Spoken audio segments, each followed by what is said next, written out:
2 ദിവസത്തെ തോരാ പെയ്ത്തിന് ശേഷം കോഴിക്കോട് ജില്ലയിൽ ഒടുവിൽ മഴയ്ക്ക് ശമനമായി. മഴ കുറഞ്ഞെങ്കിലും ജില്ലയിൽ ചില ഭാഗങ്ങളിൽ ദുരിതമൊഴിഞ്ഞിട്ടില്ല. എങ്കിലും പല പ്രദേശങ്ങളിലും വെള്ളം താഴ്ന്നത് ആശ്വാസമായി.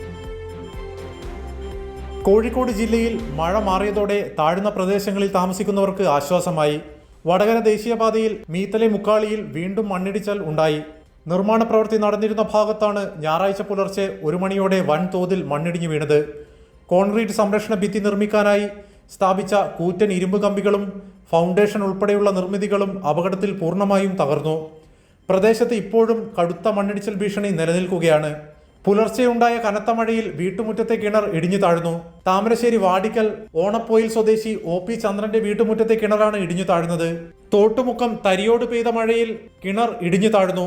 തോട്ടുമുക്കം സ്വദേശി സാജുവിന്റെ വീട്ടുമുറ്റത്തെ കിണറാണ് താഴ്ന്നത്. പൂനൂർ പുഴയിൽ ജലനിരപ്പ് ഉയരുന്നത് പ്രദേശവാസികളിൽ ആശങ്ക ഉയർത്തുന്നുണ്ട്. കൊടുവള്ളിക്ക് സമീപം കിഴക്കോത്ത് കച്ചേരിമുക്കിൽ മൂനമണ്ണിൽ അബ്ദുസമദ്, പുളിക്കൽ സൈനുദ്ദീൻ എന്നിവരുടെ വീട്ടിൽ വെള്ളം കയറി. നിലവിൽ 9 ക്യാമ്പുകളിലായി 250 പേരാണ് ഉള്ളത്. കൈരളി ന്യൂസ്, കോഴിക്കോട്.